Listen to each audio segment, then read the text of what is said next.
did you know that when I first saw a plane, I was not at all interested in them? When I was growing up, my family was having financial problems, so it was hard for them to pay for me to go to school. I was always shy in school, but I was at the top of my class and very smart. I was in Toronto when I saw wounded soldiers lying in bed with nurses attended to them, and at that moment, I knew that I would be a nurse. I immediately decided there and then that I was going to stay in Toronto and went to train to be a nurse's aide. This was all going on at the same time as World War I. I worked there until the war was over and then decided to come back to the USA. I decided I wanted to study science and maybe become a doctor, so I enrolled in college. I was dating a man named Sam Chapman, and Sam asked me to marry him. I said no because I knew that he would want me to settle down and have kids like most of them, but I wanted to get a job and stuff like that.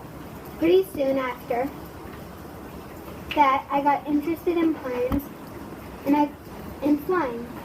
I took lessons for $1 a minute with a teacher that was a woman named Netta Snook. She wasn't that much older than me, and we became fast friends. It was 1920 when I took my first flight. I was a fast learner and took to flying instantly. I finally broke my first record of flying up to 14,000 feet, which is higher than 2.5 miles. I broke many more records after that, and soon I was a famous and well-known woman.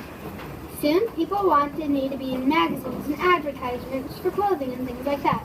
That is how I became a fashion designer, and is why I mentioned that in my poster. Not long after, I met George Putnam, and we got married in 1931. I was worried that he would want me to settle down, but actually, he wanted me to keep my career going. It was great for his business because he, as you might want to know, was my secretary.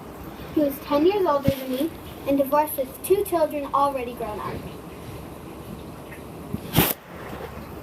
He wanted me to go farther.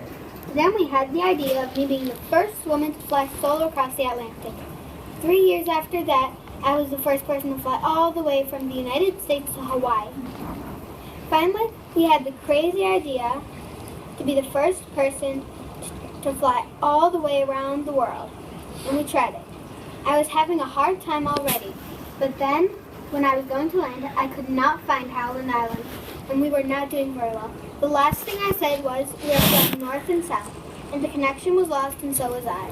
If I was still alive, I would be 120 years old, but sadly I died in 1937.